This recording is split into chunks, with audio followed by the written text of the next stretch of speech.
আমার সমস্যা ছিল, প্রস্রাব আটকে পড়ছিল, 3 দিন ধরে প্রস্রাব হইতো না। তারপরে আপনার কাছে আসলাম, সবকিছু ভাঙ্গে বললাম যে ভাই আমার যে প্রস্রাব তো হইতেছে না, আটকে পড়তেছে, খুব যন্ত্রণা করতো, ব্যথা করতো, চিল্লাইতাম। আচ্ছা, পরে কয়দিন পরে ভালো হয়েছে? 2 দিন পরেই ভালো হয়েছে, আপনার ওষুধ খাই আমার। দুদিন পরে ভালো হয়ে গেছে। জি।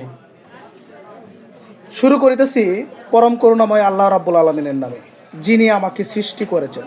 আসসালামু আলাইকুম। আমি হোমিওপ্যাথি ডাক্তার শাকিল। সাধারণ মানুষকে হোমিওপ্যাথি প্রতি অবগত করার জন্য, সাধারণ মানুষকে হোমিওপ্যাথি প্রতি বিশ্বাস বাড়ানোর জন্য আমার শ্রদ্ধেয় গুরুজি ডাক্তার রবীন বর্মা স্যারের প্রণীত ডাক্তার Rabin Barma method for proper homeopathy treatment অনুযায়ী আমি চিকিৎসা দিয়ে যাচ্ছি, যার প্রেক্ষিতে প্রতিনিয়ত ফলাফল পাচ্ছি। এই ফলাফল শুধু আমার একার নয়, দুই বাংলা যারা ক্লাসিক্যাল চিকিৎসা করে সকলের।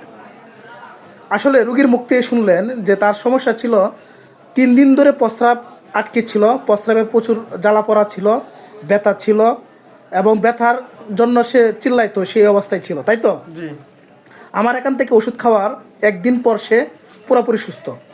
এখন অন্য একটা সমস্যার জন্য সে আমার এখানে আসছে ওষুধ নেওয়ার জন্য। ওই সমস্যাটা তো এখন আর নাই। না, ওই সমস্যাটা আর এখন নাই। আচ্ছা, যাই হোক, এখন রুগী পুরোপুরি সুস্থ। ওই যে সমস্যাটা নিয়ে আসছিল, এখন আমি নবীন ডাক্তারদের জন্য যে কেস টেকিং দিচ্ছি, কি ওষুধ দিয়ে রুগীকে একদিনে পুরোপুরি সুস্থ করতে পেরেছি। যেখানে রুগী 3 দিনে প্রস্রাব আটকে ছিল, প্রস্রাবে জ্বালা পড়া ছিল, ব্যথা ছিল। রুগীর কেস টেকিং করে সে সময় পেয়েছিলাম রুগী গরম কাতর ছিল, পানি পিপাসা ছিল, শরীরে ঘাম ছিল, ঘামে হালকা গন্ধ ছিল, এবং জ্বালা পড়া ছিল। খাবার দাবার সে মিষ্টি পছন্দ করতো, অল্পতে রাগ উঠতো।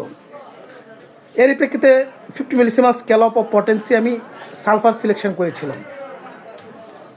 আপনাকে অসংখ্য ধন্যবাদ। আমরা চাচ্ছি যে হোমিওপ্যাথি জয়ধ্বনি চতুর্দিকে ছড়িয়ে পড়ুক। আচ্ছা, আপনার হোমিওপ্যাথি প্রতি কি বিশ্বাস বাড়ছে? আমার অনেক বাড়ছে। অনেক বাড়ছে। জি। এখন কি যে কোনো সমস্যার জন্য হোমিওপ্যাথি চিকিৎসা করতেছেন? যে কোনো সমস্যা হলে আমি হোমিওপ্যাথি চিকিৎসা করবো। আচ্ছা, ঠিক আছে।